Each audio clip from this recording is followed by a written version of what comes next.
أعوذ بالله السميع العليم من الشيطان الرجيم بسم الله الرحمن الرحيم الحمد لله رب العالمين وبه نستعين وصلى الله على سيدنا محمد وأطهره الطاهرين ولعن الله أعدائهم أجمعين من الآن إلى قيام يوم الدين. Toujours la suite des cours de Hawza concernant la connaissance de l'imam. Mais avant cela, j'avais quelques remarques à faire sur quelques publications. Toujours le même sujet qui revient, le sujet du taqlid. J'avais déjà fait une vidéo concernant cela qui s'appelle l'autorité du faqih.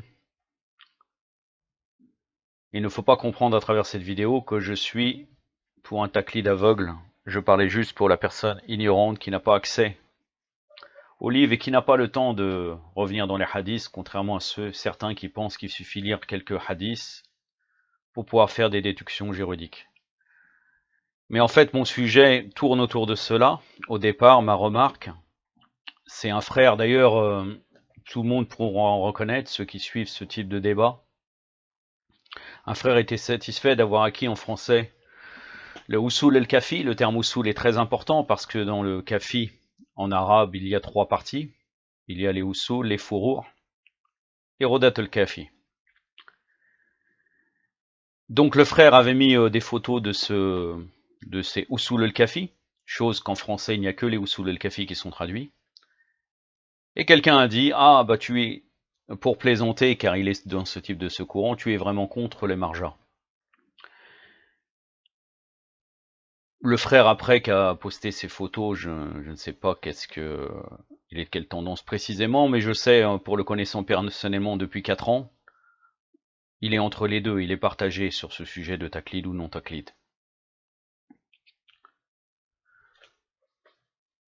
On ne peut pas parler d'une histoire d'être contre les marjaïa quand on publie et on fait la promotion d'Usul el-Kafi. Les Usul, pour tout le monde qui connaît le béaba de la religion, concerne la croyance. Et donc, le Usul al-Kafi parle de la croyance des Ahlul Bayt, le Tawhid, le Hujja, donc l'imama et Nubuwa, quelques hadiths de l'Akhlaq, quelques imams, les imams, alayhim salam, et ne parle pas du tout de fiqh. Quand on discute de marjaïa, on parle de fiqh. Si par exemple, le frère aurait acquis les furur, peut-être que sa remarque aurait été légitime, en disant tu ne veux pas suivre les hadiths, tu veux pas suivre les marjas, tu fais la promotion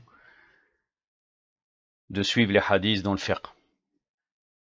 Donc la personne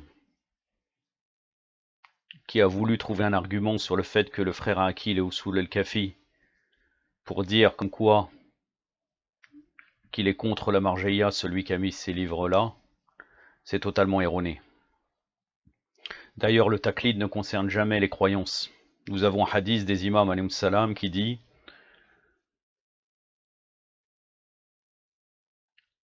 pour vous, les usul, et pour nous, les furur. Furur, donc le fiqh.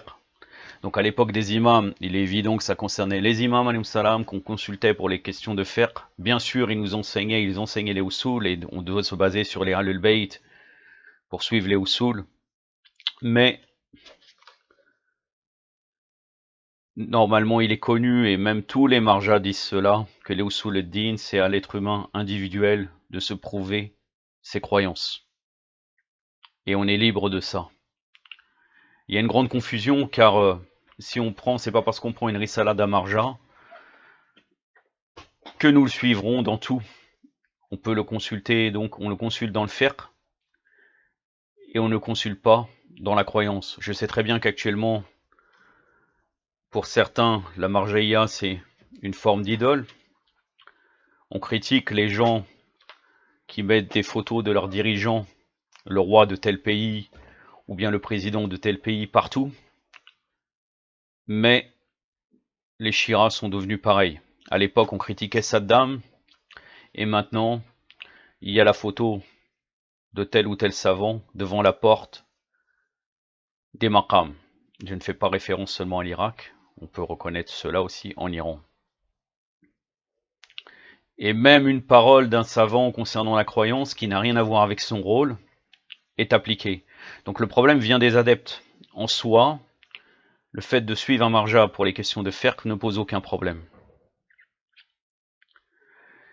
Et si il y a une adoration de ce savant en se basant sur le fait de tout ce qu'ils peuvent dire sur la croyance, c'est le problème des disciples, pas du marja en lui-même. Bien sûr, on pourrait me dire que les marjas ne disent rien sur le fait que des gens les suivent dans tout.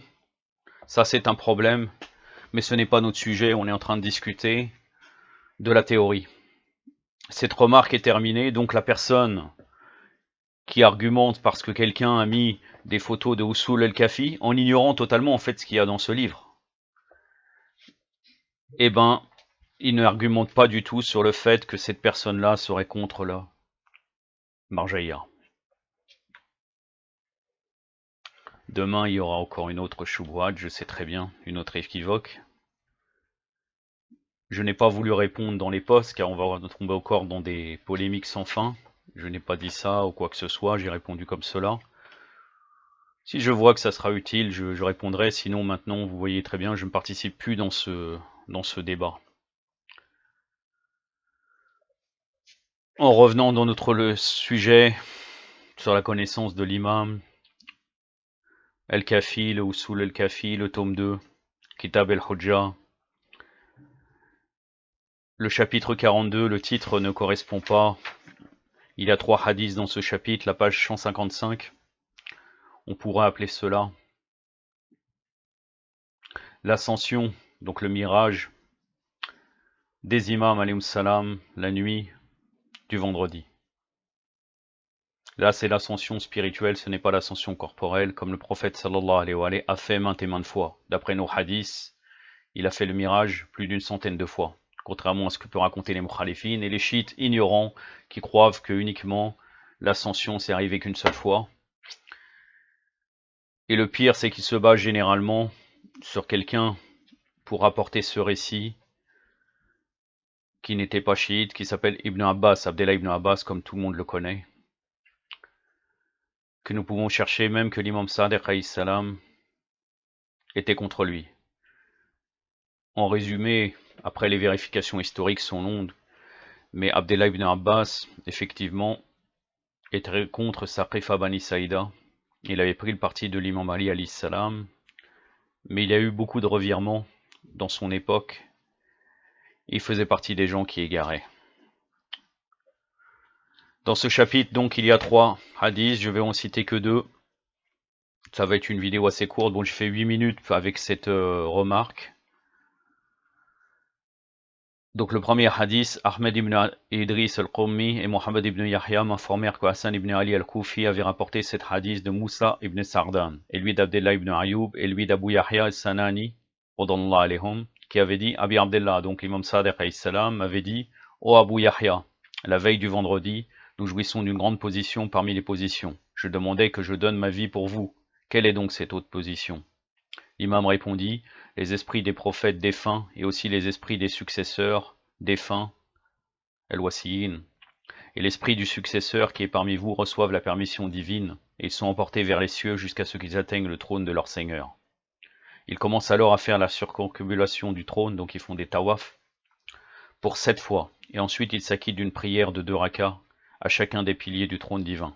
Ils sont ensuite retournés à l'intérieur de leur corps physique, et c'est alors que le jour arrive, donc le jour du vendredi, et que les prophètes et les successeurs sont remplis de joie et d'allégresse, et le successeur qui se trouve parmi vous commence le jour, tandis que la mesure de sa connaissance a été augmentée au nombre innombrable des prophètes.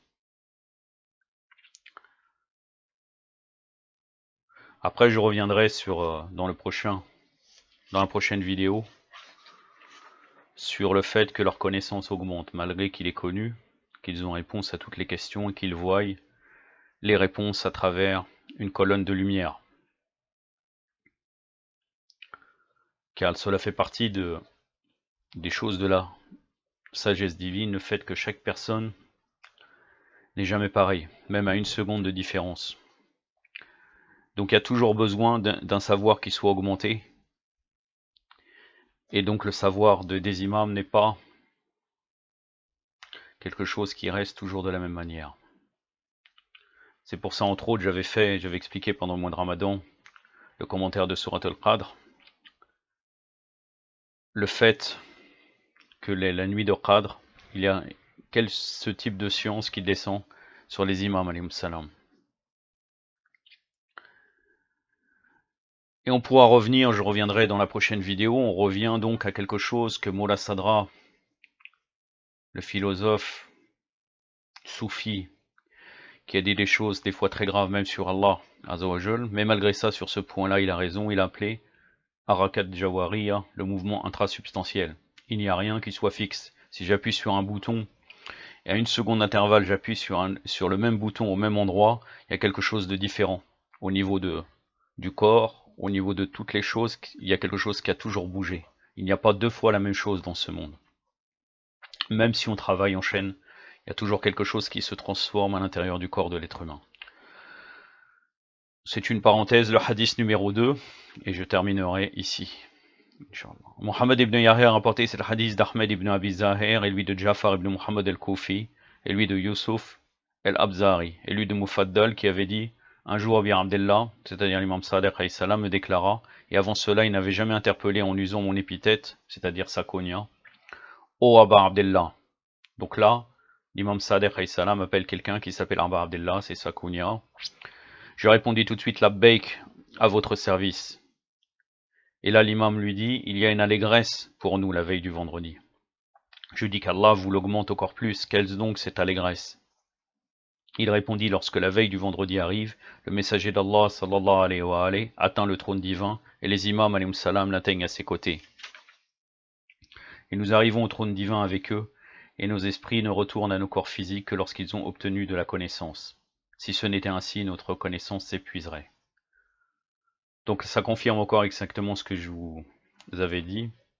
Il y a toujours un ajout. S'il n'y a pas d'ajout, ça pose problème.